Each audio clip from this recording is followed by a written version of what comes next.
कि आदित्य ने जो झूठा स्टेटमेंट दिया था कि मैं वहां था ही नहीं, मेरे नाना जी गुजर गए। बाद में मैं रिया को नहीं जानता, रिया चक्रवर्ती को, उनके जो व्हाट्सएप चैट मिले हैं। बाद में डीनू मोरिया का और आदित्य ठाकरे का जो फोन सर्विलेंस हुआ है, उसमें ये ड्रग्स का बिजनेस करता है, ये मिला है आदित्य ठाकरे। ये सारे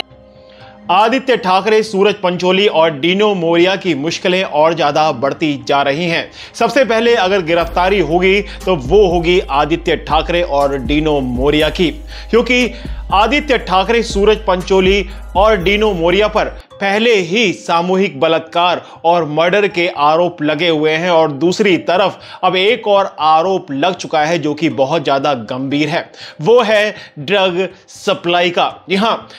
डीनो मोरिया और आदित्य ठाकरे का नाम सामने निकल कर आ रहा है और यह बात सामने आ रही है कि दोनों ड्रग्स के बहुत बड़े धंधे के अंदर शामिल हैं और इनकी चैट भी बरामद हुई है और कई सारी इनकी कॉल डिटेल्स भी निकाली गई हैं और कुछ ऐसे सबूत मिले हैं जो कि पूरे तरीके से ये दिखाते हैं कि ये किस तरीके से गलत धंधों के अंदर लिप्त ही नहीं बल्कि उनको बहुत ही अच्छे तरीके से चलाते हैं। सुशांत केस का भी जवाब देना है, रिया चक्रवर्ती का भी जवाब देना है, रोहन राय का देना है, डीनू मोरिया का देना है, इनके ड्रग्स के रैकेट का देना है और एसआईटी के अधिकारी के ऊपर क्या कार्रवाई की, ये भी जवाब देना। आपको बता दें कि कई सारे जो सबूत हैं वो पूरे तरीके से कोर्ट के अंदर पेश किए गए हैं और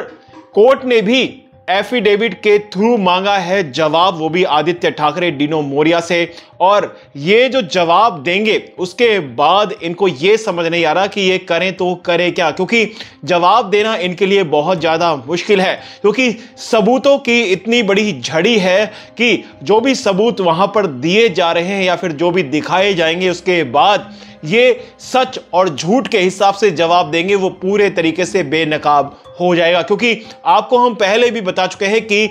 आदित्य ठाकरे अपने बचाव में कई बार झूठ बोल चुका है, जैसे कि आदित्य ठाकरे ने बोला कि मेरे नाना की डेथ हो गई है, वो भी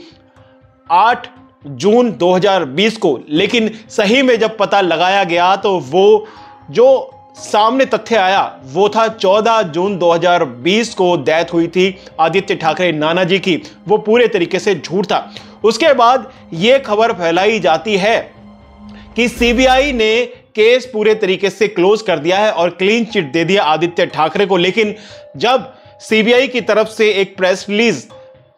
जारी की गई उसमें यह कहा गया था कि हमने इस पर अभी भी कुछ नहीं किया है और हमारे पास में तो अभी दिशा सालियान का केस है ही नहीं, तो हम क्लीन चिट कैसे दे सकते हैं। यानी कि एक बहुत बड़ा एंगल आ चुका है। सबसे पहले भी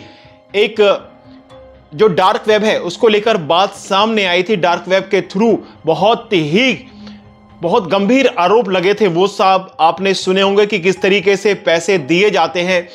लड़कियों को या फिर किसी के